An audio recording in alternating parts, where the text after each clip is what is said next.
NSFW crime scene cleanup crew members of Reddit, what is your most disturbing story? I heard a story of a guy who cleans up bodies from people jumping in front of trains. In this one case they found a body with no head and couldn't for the life of them find the rest of it. In the autopsy room they saw a tuft of hair coming out of where the head should be and realized he hit the train head on and his head had caved into his chest through his neck.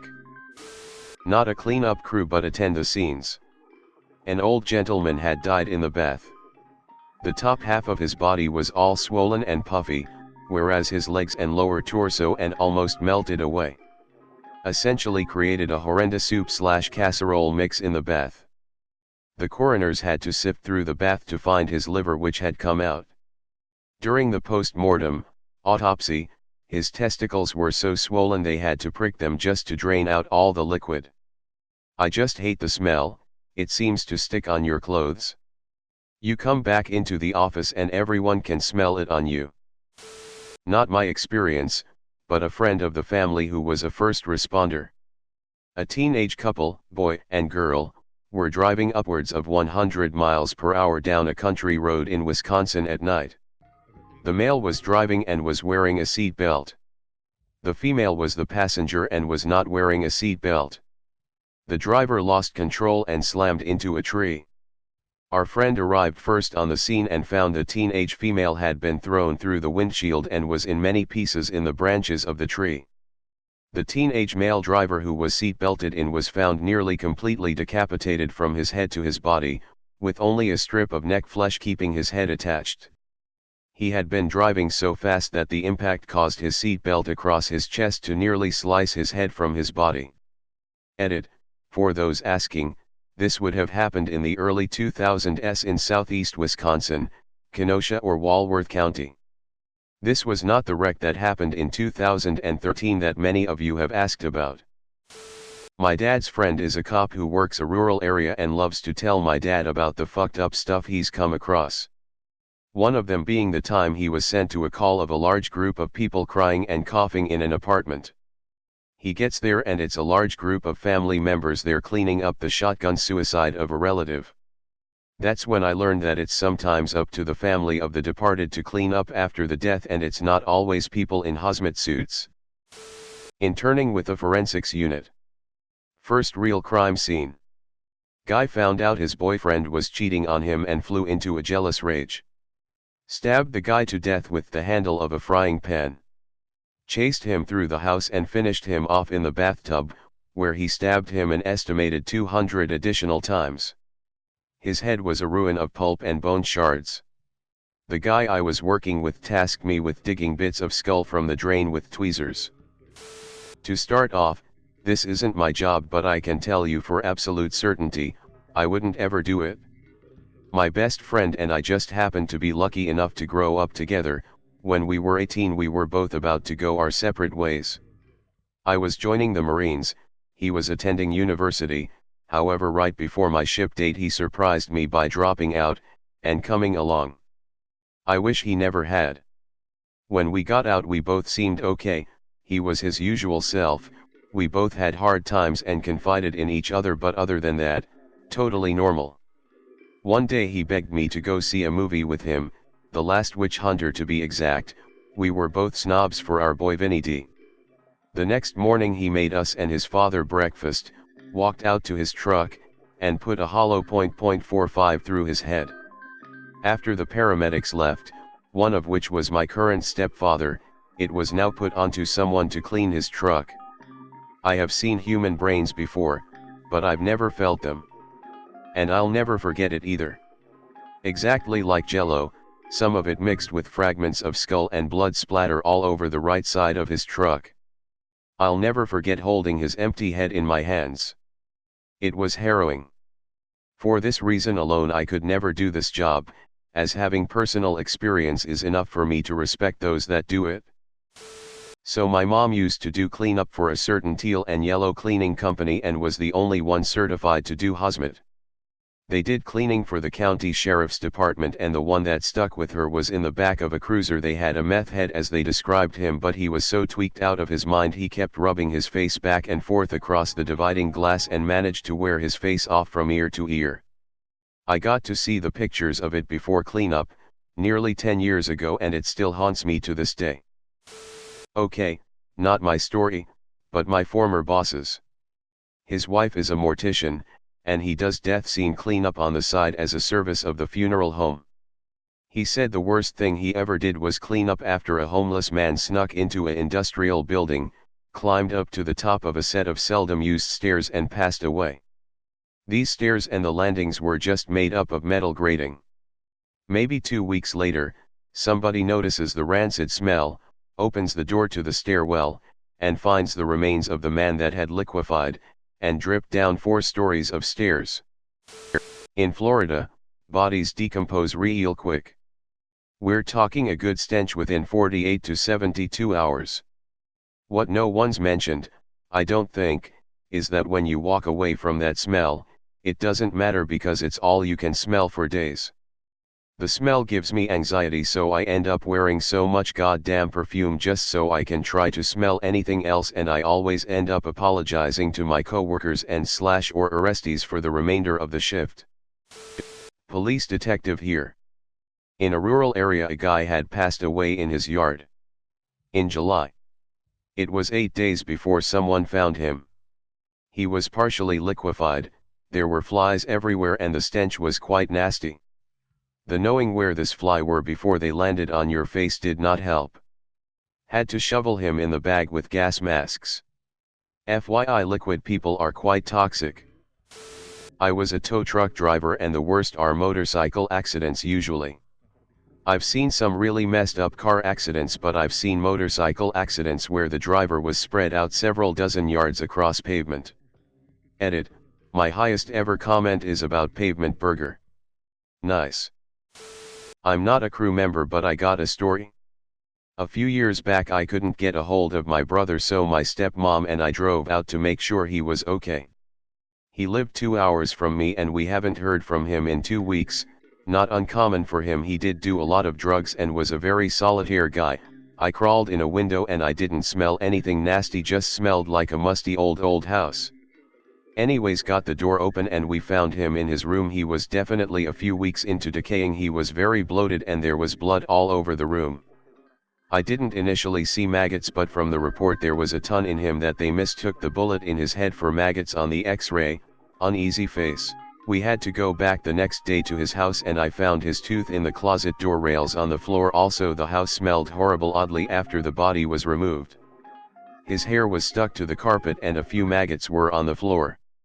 To deter anyone from suicide, he shot himself in the head and lived long enough to put the gun under his mattress, and he laid down waiting for death, getting blood all over his mattress. The bullet was a .22, I believe. He realized that it was a mistake and got up to grab his phone, and he fell over to the spot where I found him. Drugs are terrible. Does doing one on accident count? I used to do auto detailing in college for a car dealership. I was scrubbing the floor of a car and no matter what I did, the water kept having a red tint to it. So I pulled the seats and found about an inch of dried crusted blood and what I can only guess was brain matter / skull fragments. Turns out it was a suicide car that the dealership bought at auction. It had been detailed before being sold, but they never pulled the seats. We called the cops to confirm it was all logged and shipped the car back to auction. The dealership lost their ass on it but wanted it as far away from their lot as possible. Hey, search and rescue personnel here. Working in Las Vegas, we see a ton of really messed up stuff. Chances are pretty high that if we're looking for a missing person, we'll find an unrelated subject. Worst one was when we were deployed to find a female stuffed in a suitcase. After recovering the female in the suitcase, the coroner said it was the wrong female in a suitcase and we were sent back out to find the right one. I guess I should clarify, though we aren't a cleanup crew, we are often tasked with body recovery. The coroner's office does the packaging and LE does the investigation. We then solemnly carry them out. Everyone needs to come home eventually. There's someone out there who cares for them. Funny paramedic story time. So a woman calls 999, says she thinks her father is dead. Call handler advises CPR but caller states it is too late. Crew arrives and paramedic approaches remote house, speaks to daughter, who is upset but advises she thinks it's too late. Paramedic enters property and finds what is effectively a skeleton in the kitchen laid on the floor. History is daughter is fairly estranged and lives overseas from her father, normally send Christmas cards and no other communication really. After 2 years of no cards, and him not answering the phone, she flies home and finds him dead in his home. I got this tale third hand on a Bad Job Stories night shift chat, so cannot confirm if all details are 100% reliable, but it makes for a nice tale. A friend of mine is a cop. He just told me of a guy they found dead in his kitchen. The stove and heater were on and he was naked. They assumed he was just cooking while naked. You know, how we all do from time to time. Can't remember how long he said he was dead for. When they lifted him up to turn him around, his penis had sort of melted to the kitchen floor. As they pulled him upwards, the dangling participle stretched off the floor like a rubber band and released, slingshotting back to the body. It sounded absolutely disgusting as he described it. TLDR, melted penis stretched and slingshotted off kitchen floor. Police officer here. Attended a scene where a guy went to his ex's house, walked in, and murdered her as well as her mother and teenage son. It was clear from the scene that he had gone in with a rifle and shot the three, but that the son had attempted to crawl to a phone in the kitchen. He then went out to his car and grabbed his shotgun and pumped a slug through each of their heads before putting one inside his own head. The son was in high school and was well on his way to college football. His girlfriend was scheduled to also be at the house but had last-minute issues with a family illness. My dad used to be a coroner's assistant back in the late 70s early 80s and he has some pretty crazy stories. The one that always stuck out, and I think most responsible for his PTSD, was a car full of drunk teenagers on prom night struck by a train. He said the car ignited and he could smell them burning. They were barely identifiable and he had to help move their cooked bodies. These kids were about the same age as my older brothers at the time. Just hearing the story scared the shit out of me and I have never, and will never drive drunk. Not a cleaner, but when mum died of a brain aneurysm she was dead on the sofa for about 5 hours in front of the fire. I was the one who found her. The only way to describe that smell was cooking pork. I now cannot eat pork or cook pork for that reason, as that smell will stay with me forever. Edit, the fire was extremely close to where the sofa is. The living room was tiny and the heat was right on her. It was also a freak snowstorm at Christmas time. It was freezing cold. In an old house, so it needed a lot of heat to be semi-warm. Edit 2, no, she did not cook. Edit 3, thanks for the silver, kind stranger. I worked in CSI in Mexico. Once we went to a safe house where the police found 14 people who were tortured and executed. You could smell the iron from the entrance. Upon entering, there were 2 women with broomsticks taped to the anus and the vagina. In the upstairs bathroom they found a woman tied to the toilet, died of dehydration, had urinated and defecated on her for days. It was evident that they also raped her and beat her before turning her into a toilet.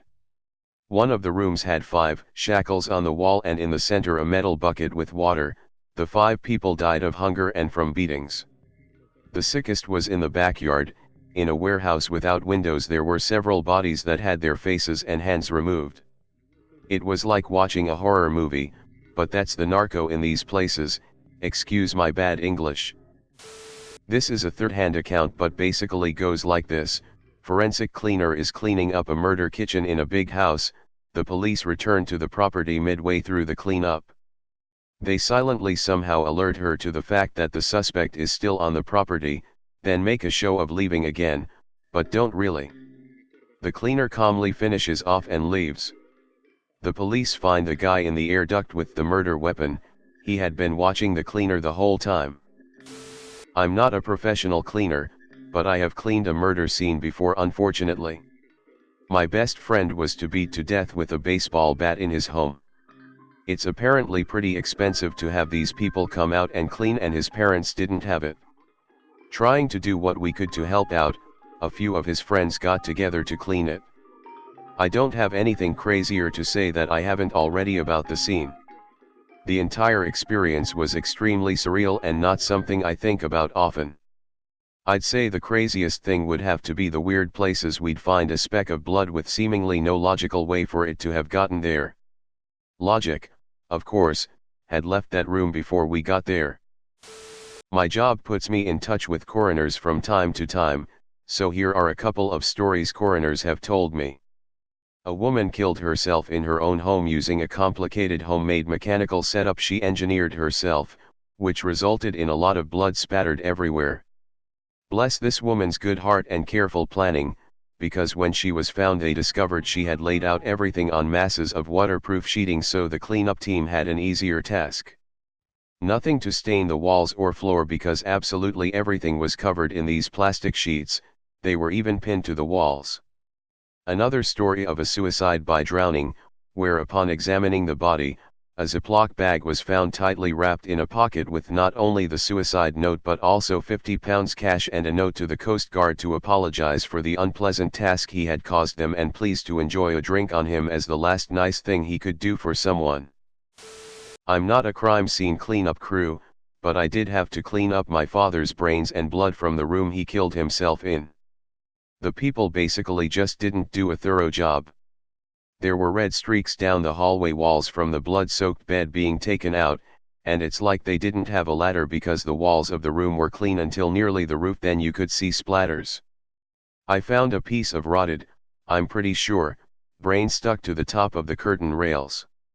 There was also a smell we believe was from the blood soaking into the wooden floors, so we had to have those floors replaced. This was relayed to me by a friend of mine who's a Riverside County sheriff. He did a welfare check on an elderly woman who had passed away in her sleep, under an electric blanket, about 10 days before they found her. Her skin peeled off with the blanket.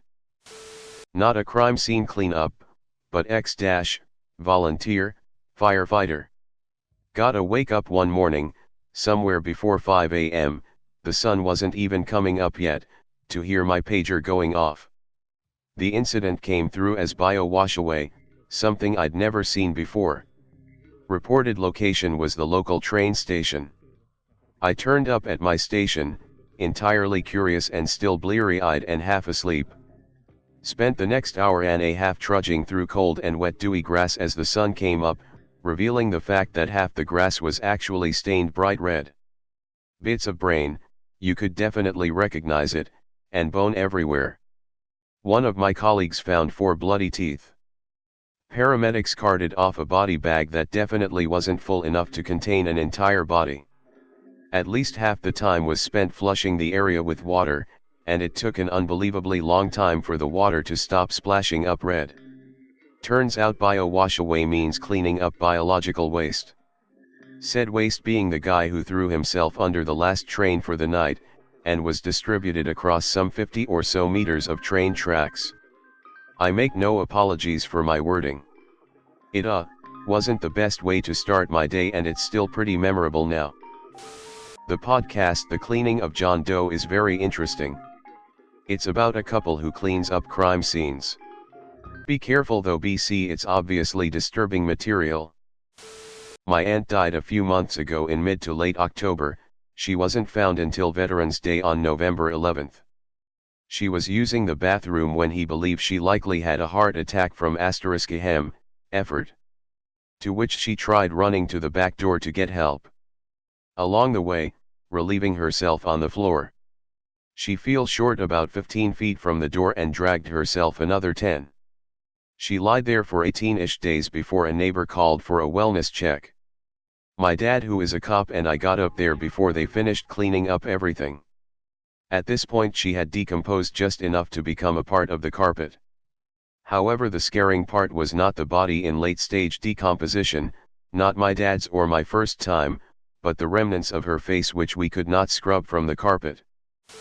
I had read from a previous post that a medical team witnessed a person wrapped in cloth with an electrode in his butt and the other electrode connected to a generator/battery.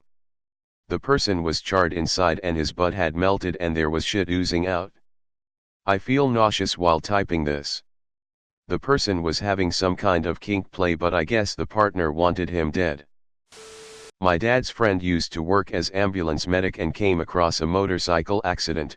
The biker said he felt fine apart from his stomach hurt where he hit the handlebar. Well, he undone his leather jacket, and to their disbelief, as soon as he opened the jacket, out fell his intestines. Yes, he died. My dad had to clean up a place, a murder-suicide. The dude spread his blood all over the place and had a projector screening a false movie cover of him and his wife called The Betrayal, IIRC. Somewhat related. My first apartment, straight out of high school, it was a studio, but a severe water leak from above prompted management to give me the showroom unit. This was a one-bedroom upgrade for studio price. Score.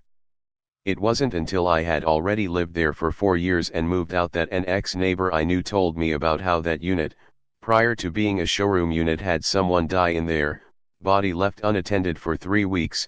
They had to get hazmats and whatnot to clear it out. He asks, didn't management tell you before giving you that unit? Nope.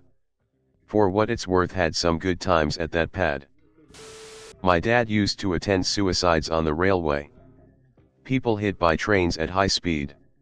He said there would be bits everywhere. He shoveled them into bin bags. Usually took 3 bags. He said that birds would fly down and pick bits of flesh up and fly off with them to eat. I remember us once in a restaurant. My dad said I had this bloke's head on a shovel table next to us, asking if he could keep it down please. See you all on a text-to-speech YouTube channel in a month. Not a cleaner, but I had the misfortune of cleaning up a dead body, specifically my grandmother, about 2 years ago. She had a stroke and it landed her in a coma, to which, through some unfortunate medical choices, she had a brain hemorrhage that pushed her brain into her spinal cord, killing her slowly. I didn't get to grieve much, since we were in the hospital, but my parents wanted to clean her body up for some traditional reason or another and basically forced me to help. I disrobed and cleaned her up and took all her bandages off. I'll spare most details, for my own mental health's sake, but going from grieving her death, which happened that day and only an hour ago during this time, to being forced to clean up old bandages with dead and falling skin off due to bed sores, to cleaning up the release of bowels after death, to cleaning her skin, I can at least say put me in shock. It's one thing to clean up the body of a dead stranger, but cleaning up a close family member's body, who raised you from birth, that I was incredibly emotionally attached to? That's pretty fucked up to have to do. I went from grieving to shock to being forced into a situation where I had to do something that made me extremely uncomfortable. And I never want to wish that on anybody. I'm pretty sure it's fucked me up pretty good, both emotionally and mentally. I would not be surprised if it gave me some form of PTSD. Edit, thanks for my first silver, kind stranger. It's always the kids. I work cleanup in a big city and the worst one I came across was pretty recent. Guy killed his wife and 2 daughters with a shotgun. Having to go through the family home seeing photos of the family together. And then having to pick them up and clean it up. Nothing really messes with me anymore, but this fucked me up. Why am I reading this thread? My stepmom is a real estate agent. She was visiting an old woman because neighbors were complaining about the smell coming from her apartment. She had to call a locksmith to open the door because the key was still in the door's lock and the woman wasn't answering. They opened the door and found the lady laying face up on the ground, well, technically, half face. She had cats and, running out of food, they started to eat her face. She died from a heart attack 3 weeks ago and the cats decided to do the cleanup by themselves. My stepmom was, obviously, very shocked after that and luckily never encountered something like that ever after. My grandfather used to accompany his neighbor, Brian, on pickups, undertaker in the 70s, so less regulation. Brian was grateful because he was only one person on call on the weekend, so when you got a railway job, him and my granddad used to have to walk half a mile picking up body parts in a bucket and it sped the process up. The worst call he could ever have was a small child. He said he could cope with bodies of older people rotting away, but when it came to a small child, he used to think it was a waste of a life, and that child had a right to grow up. It used to play on him for a few days. I don't work in Leo or crime scene clean UPS in any way. But I got the chance to do an internship/series of ride-alongs with a forensic detective in college. Granted, I only have like 3 months of really part-time experience. I was with a gal that got a call to a public restroom at a park at 3 a.m. Someone had their stomach cut open inside one, their intestines were pulled out and subsequently used to strangle the injured victim. After death, the victim was stabbed with a Phillips screwdriver 197 times throughout her body. And then he had sex with her corpse before killing himself. My dad's friend did this as a job during high school. His worst story was that he had to clean up an old man who had been dead for a couple of months, sitting on the couch. Nobody had realized he was dead until the neighbors complained about the smell. His body was decomposing, so when my dad's friend lifted him from the couch had actually somewhat combined with the body. In fact, the maggots had eaten through his body and into the couch, and were now in the couch. Either way, they decided to dispose of the couch by flinging it out of the window, second floor, and would later dispose of it after cleaning everything up. After being done with the room, they went downstairs to pick up the couch. However, when they got there, the couch was gone. Someone must have stolen it and taken it home. Errol Morris first-person interview with Joan Doherty, a professional crime scene cleaner.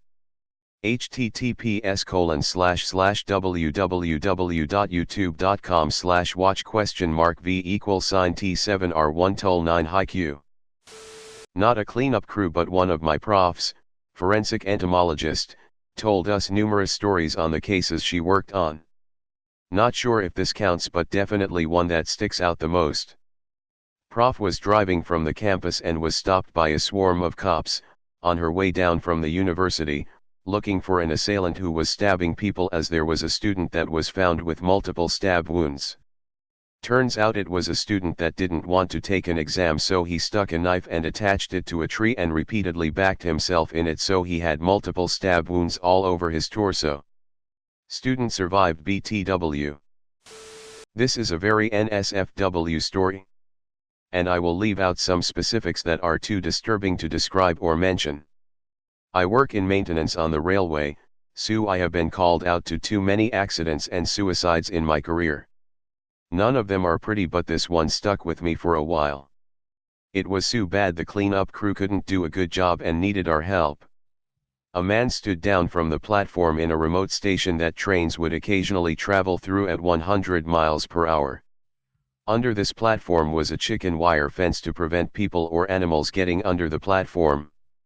He was twisted and spiraled between the train and platform down a 100-meter platform. Flesh was catapulted over the whole station and commuters waiting for a train.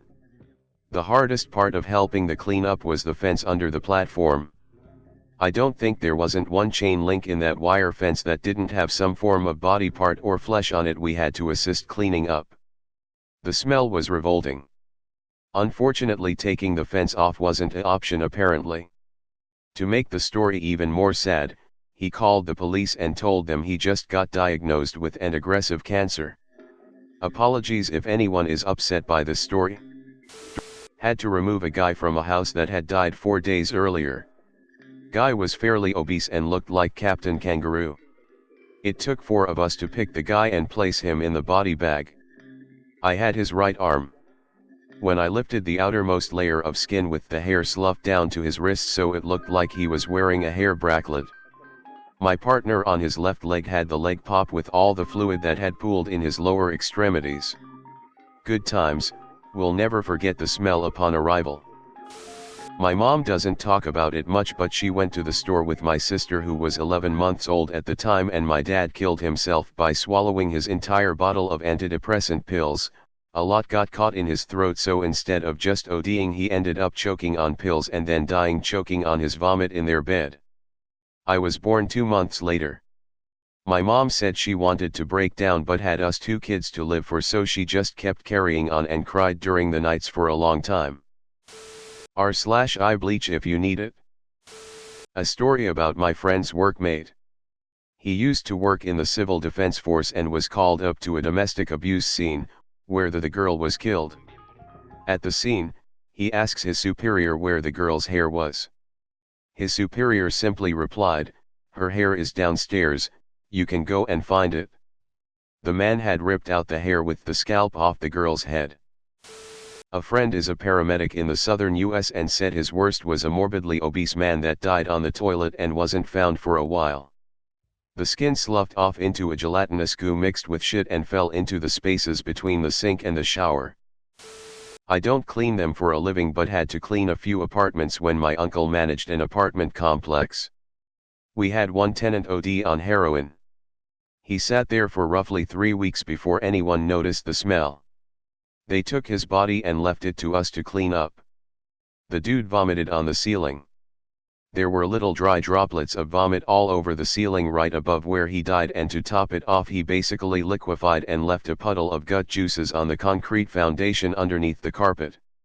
I thought that shit was left to a professional team, but I guess it's optional, and if you don't want to pay for it, you can scoop the brains and blood up yourself. I guess the scariest part is the crime scene cleanup crew in the States, at least, is an external company you have to pay for, if not you get to clean it. Source: my parents lived at the end of a long country road. Let's just say the oak tree at the front of their driveway had a record of 7 wins 0 loses. This was quite a bit ago. County decided to put a blinking light that's activated on motion. Doesn't do much good going 120 miles per hour at it. Pretty sure its kill count is in the teens now. Not a cleanup crew person. A photo shop I worked in back in the 80s in Palm Beach County did the photo developing for the county's sheriff's department. Keep in mind that this is the crack epidemic times down there, and gangs were killing at an indiscriminately prolific rate. I can tell you the photos, many of the crime scenes are gruesome and horrific. Some were tortured before they were killed, others were killed in an over-the-top way. Dead murdered kids were the worst. I stopped having as much faith in humanity as I used to have working there. The photos gave me nightmares for years. Not cleanup crew, but I worked at the coroner's office for a while. The worst are always shotgun to head. Often suicides. It's a terrible mess and nothing the family should ever see. Hell, nobody should ever see that. There once was a suicide by hatchet. That was somewhat extraordinary. There were suicide by hanging, where the suicidal person would choose a place where they would be found by a particular person, wife, kids, pregnant girlfriend. And I always found the suicide notes very disturbing. Because some of them seem lost reasons that are just hard to grasp, because from the outside perspective, you can see that this is something temporary, something that might get better. But the person who wrote it was of course in such a bad state, that they didn't see a way out. One listed his departments. It was $50 here, $150 there. All maybe $500. $500 for a life. But of course the depths were probably only part of the problem. One was making a pro-/contra list on whether to commit suicide. It seemed pretty balanced, but of course, apparently for him it wasn't. Many of them, you would just want to hug. Knowing, that hug would not solve their problems, but they seemed so badly in need of a hug. And I'm sure some had family who felt that way as well and would have loved to hug them. But it was too late. Not a personal story, but I watched a documentary a few years ago that was basically all about the traumatic events emergency responders had experienced. There are 2 that still stand out to me.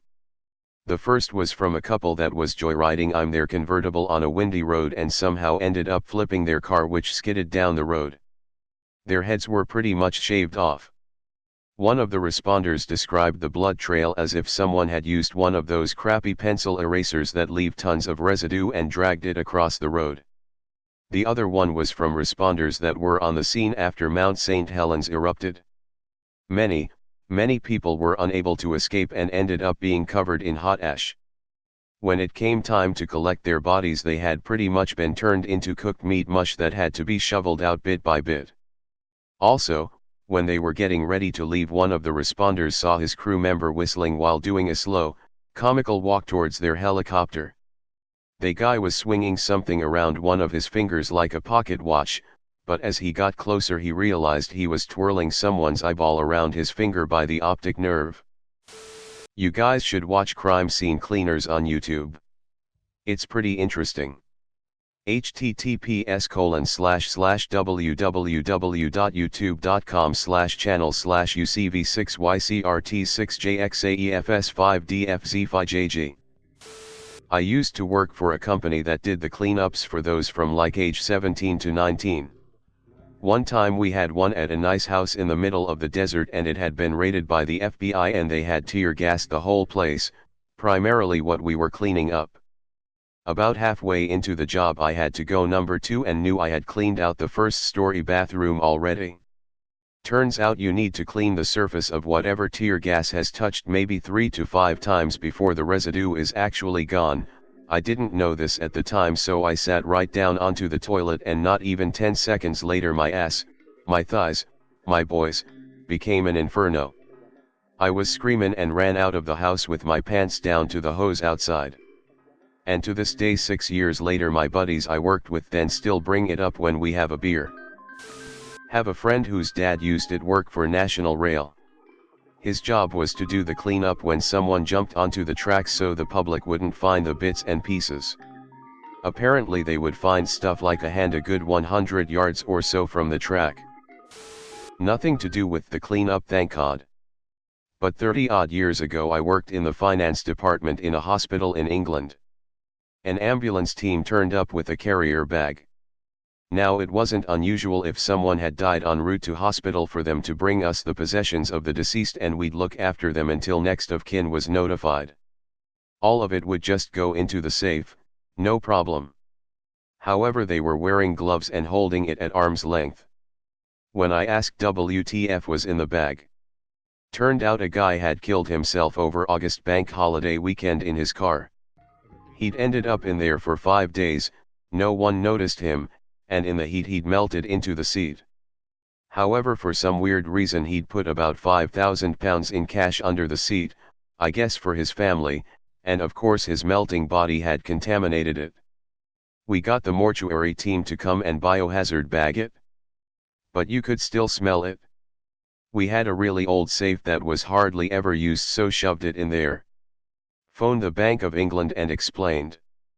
They said send it to them, they destroy it and issue new notes to the next of kin. So that's what we did, so pleased his poor family got the money in the end. I think that reading this cured my depression and I'm not that suicidal anymore. Thank you. My neighbor was a bright college professor, but he was also bipolar. He bought a new car one Friday afternoon and told his wife he was going to see a friend in SC. He never got to the friend's house. 2 weeks later he was found in a secluded area. He had blown his brains out in the car. This was the height of a SC summer. The state was billing her to keep the car in storage and she had no one to go get it. So I and another neighbor drove 3 hours to pick the car up.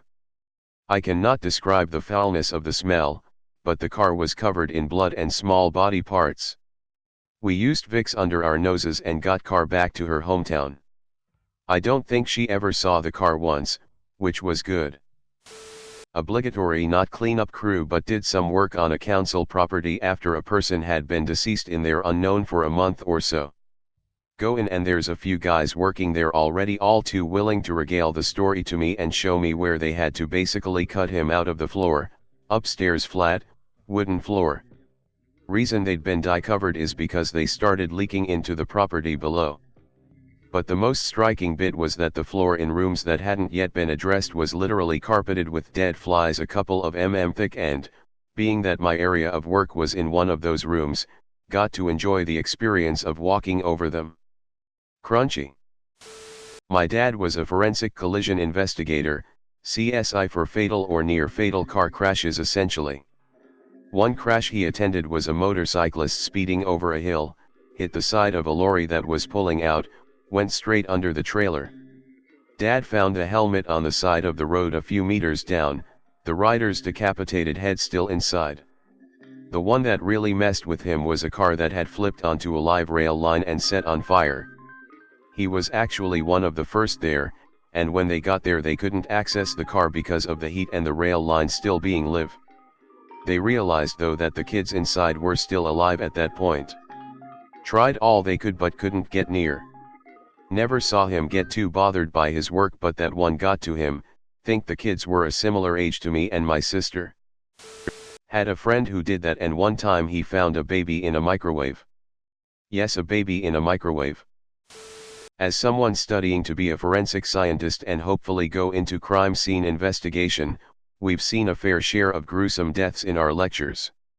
One of the weirdest was definitely the photo of a guy who had been covered in a pile of sand in a basement, which basically turned him into an adipocere mummy, which means the corpse was essentially mummified under the sand, but much of the skin and fat turned into a soapy texture, also called corpse wax.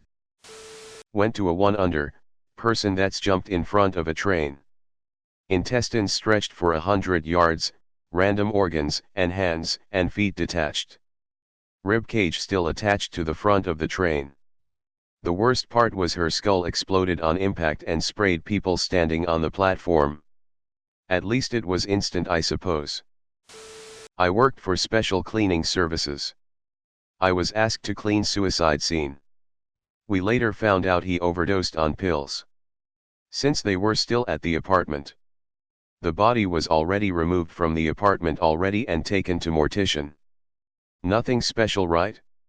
It was summer and dude wasn't paying his electricity bills. The body was found only after a week of decaying. I guess the neighbors noticed the smell. The most disturbing part apart the smell was his body juices soaked in the carpet and the floor. So you could actually see where he was laying and decomposing. We also found a lot of self-help books, Bibles, Alcoholics Anonymous brochures. Dude was in the dark place. I'm not a cleanup crew person, but I do have a pretty grim story. My father, his friend, his son, his friend's son, not my brother, went to a bar a couple years ago. They were there until around midnight before they decided to go home. All three of them were extremely drunk.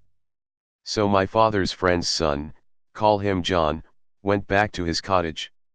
John was only like 19. So he gets in and goes in the living room and turns on his electric fireplace. Instead of going to bed, he just lays on the rug in front of the fireplace. Once again he was very drunk. So he must have blacked out facing up and at some point during the night because he vomited and didn't wake up. The vomit blocked his airways and he suffocated. He wasn't found until 3 days later by his father, my father's friend. The only description I was ever told was that it didn't look real. I try not to think about what it looked like. But yes, it's not exactly a clean-up story, it's more of a heartbreak. I couldn't imagine being a father and walking into my own son's body after 19 years of caring for him, to see him like that. Guys, I know it gets said a lot, but please drink responsibly. Not just for yourself but for the people who love you. One of my uncle cleaned the Bataclan. 25 years of work, and this broke him. He left his own company after this. My stepdad is a sheriff. Last week, he was called to a welfare check on an old lady from a concerned neighbor. She had home deliveries dated 2 weeks prior, completely soaked from the rain. The officers went inside. The house reeked. She was a hoarder, trash was piled 5 high. She was in her recliner so full of gas, she was about to blow up any day. Obviously that's the smell, right? No. She had a chihuahua. The chihuahua of sorts. She had 15 puppies, all of which were emaciated, flea, disease, and trash-ridden. The dogs were the worst smell, despite their owner being 2 weeks postpartum and filled with gas. Animal rescue was called, and my stepdad spent his entire day there. He come and washed his hands with baking soda and vinegar. Anything to get the smell out. Slightly off topic, but on Channel 4's 9:99 What's Your Emergency in the UK, there was a scene where a guy had phoned because his friend wasn't breathing, having passed out the night before.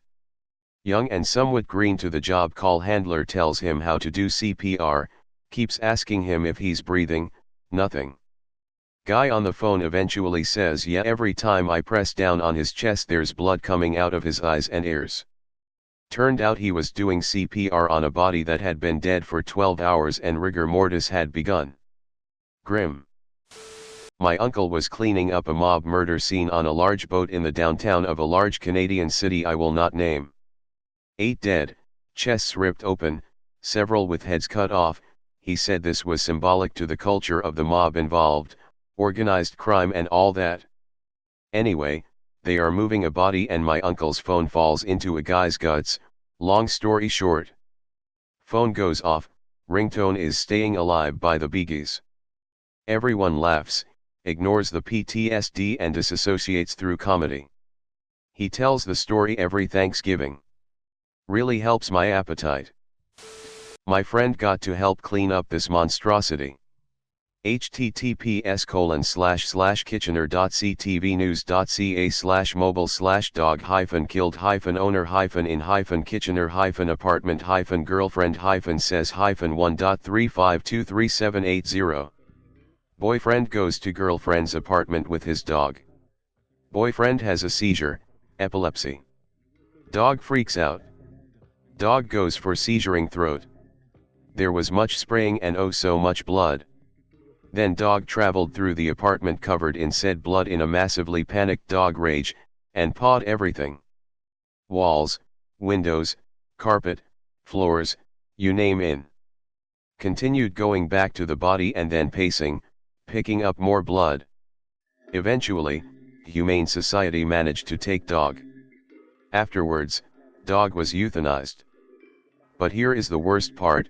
The landlord evicted the girlfriend and charged her $15,000 to clean up an enormous loss of blood and bodily fluid and bring the apartment into compliance.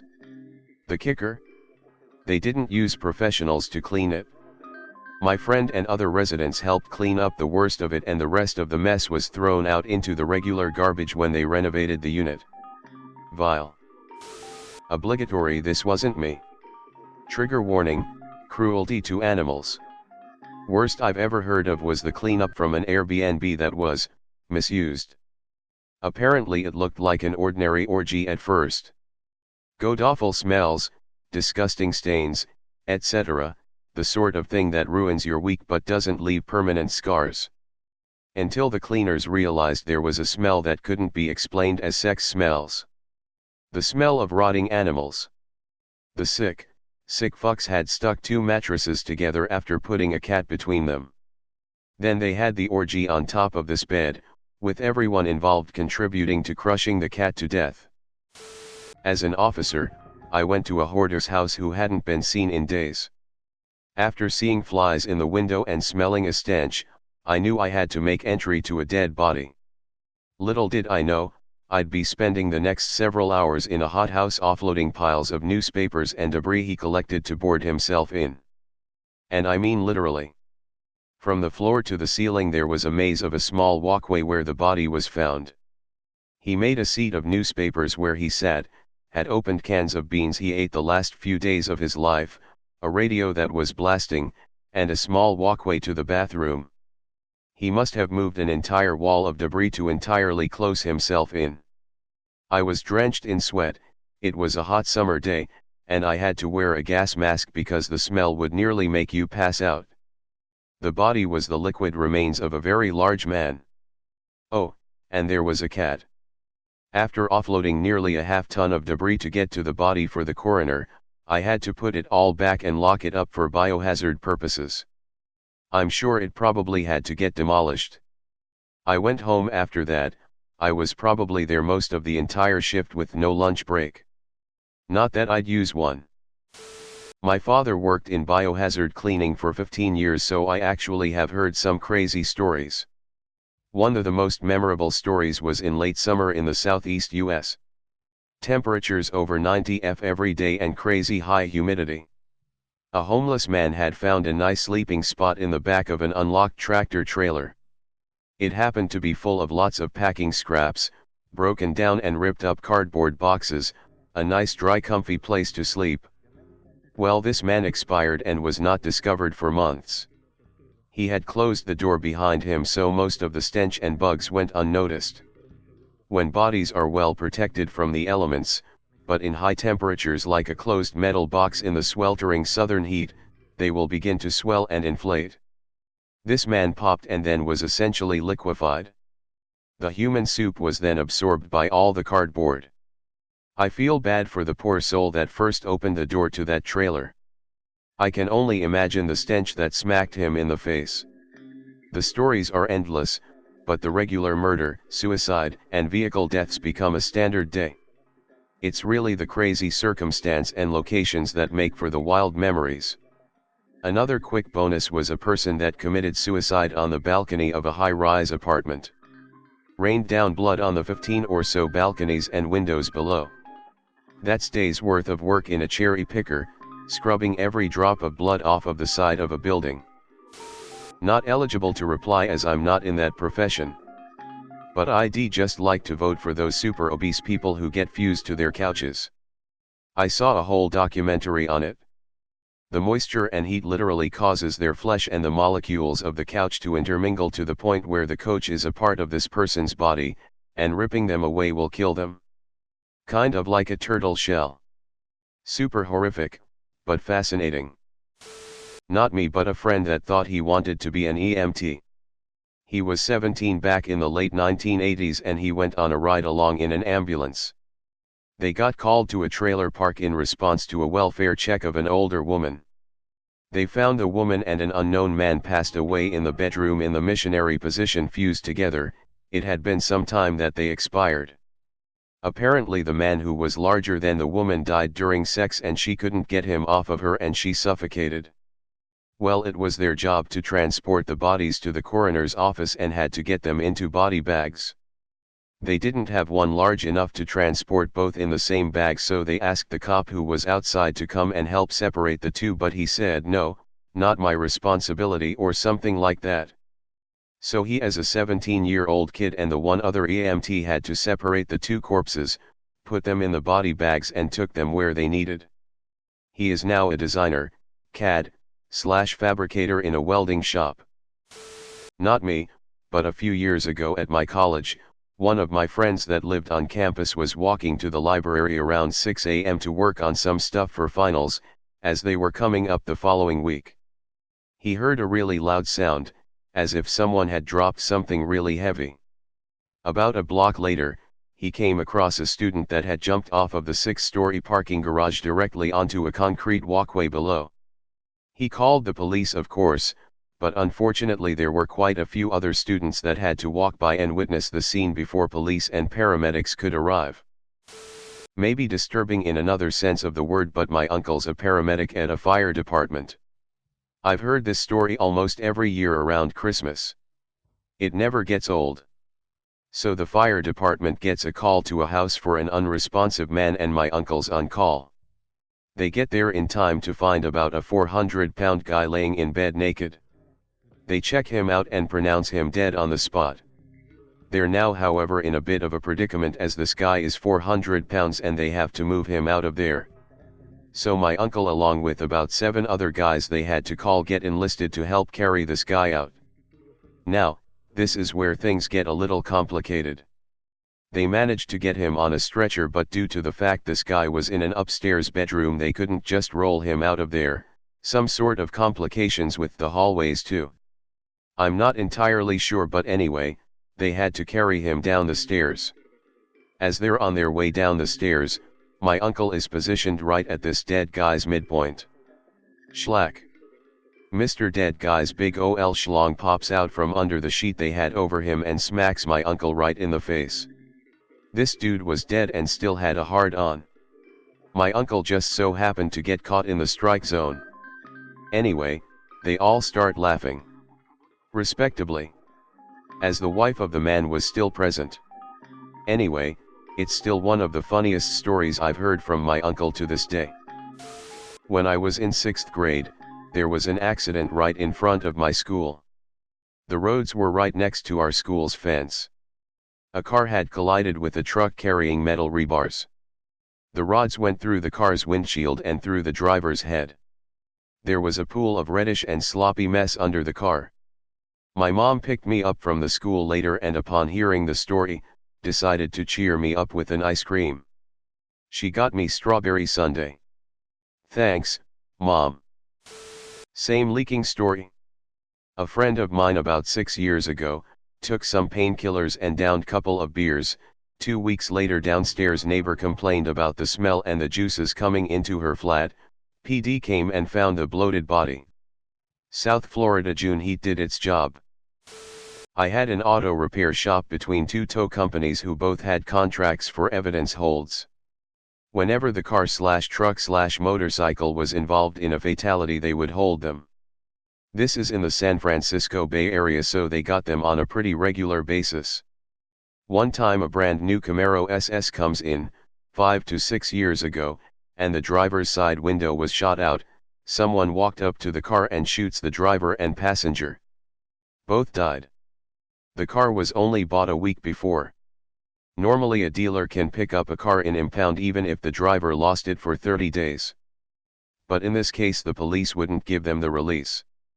Car sits in the tow yard as evidence for 8 months. The tow company is charging the city the cars come out of $75 a day storage. They finally tell the tow guy it's good to go. He files the lien and sometimes the finance companies miss them.